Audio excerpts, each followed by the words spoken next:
Picture this. You're walking down a quiet street at night. It's dark, the air feels heavy, but you're not scared. Why? Because you've got a plan.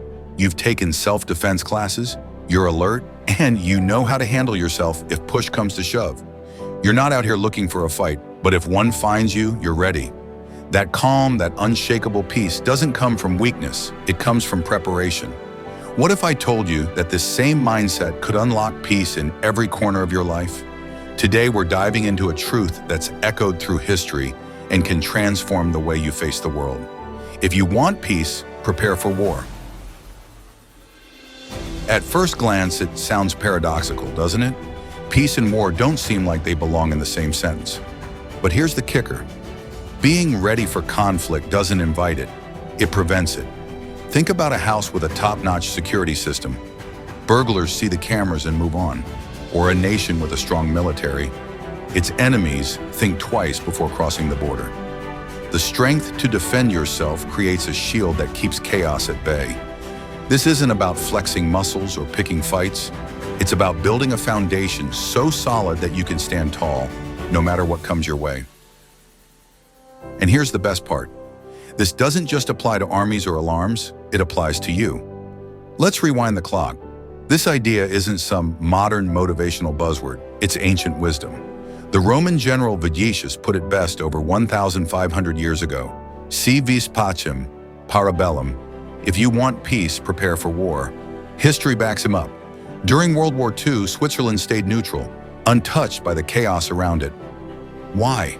Its rugged mountains and well-armed militia made it a fortress no one dared to challenge. Strength didn't start the fight, it stopped it. But let's zoom in closer.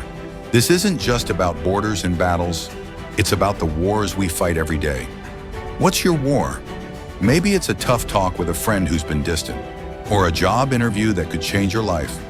Or maybe it's that quiet fear that keeps you up at night, the one you've been avoiding. Now imagine facing it unprepared. You're stumbling over words, second-guessing yourself, or just hoping it goes away. Stressful, right? But flip the script. What if you prepared? For that conversation, you rehearse your points and anticipate their pushback. For that interview, you practice your answers and research the company. For that fear, you break it down and build a game plan. Suddenly, you're not just surviving, you're in control. You're not fighting to win, you're preparing to find peace. Preparation equals power. Here's where some get it twisted. Preparing for war doesn't mean you're spoiling for a brawl. It's not about aggression or paranoia, it's about empowerment. It's about training your mind, sharpening your skills, and steeling your spirit so that when life throws a punch, you don't flinch. It's like an athlete running drills, not because they want the game to be hard, but because they want to dominate it when it is. Need proof this works? Look at Nelson Mandela. Locked away for 27 years, he could have come out swinging, fueled by rage. Instead, he prepared for peace. In prison, he studied his adversaries, learned their language, Afrikaans, and mapped out a path to unity. When he walked free, he didn't wage war, he built a nation, but his readiness, his inner strength, made that possible. Or take Malala Yousafzai. Shot for daring to speak up for girls' education, she didn't shrink back. She prepared for a different war, one of words and resilience. Today, she's a global force for peace, but only because she was ready to fight for it.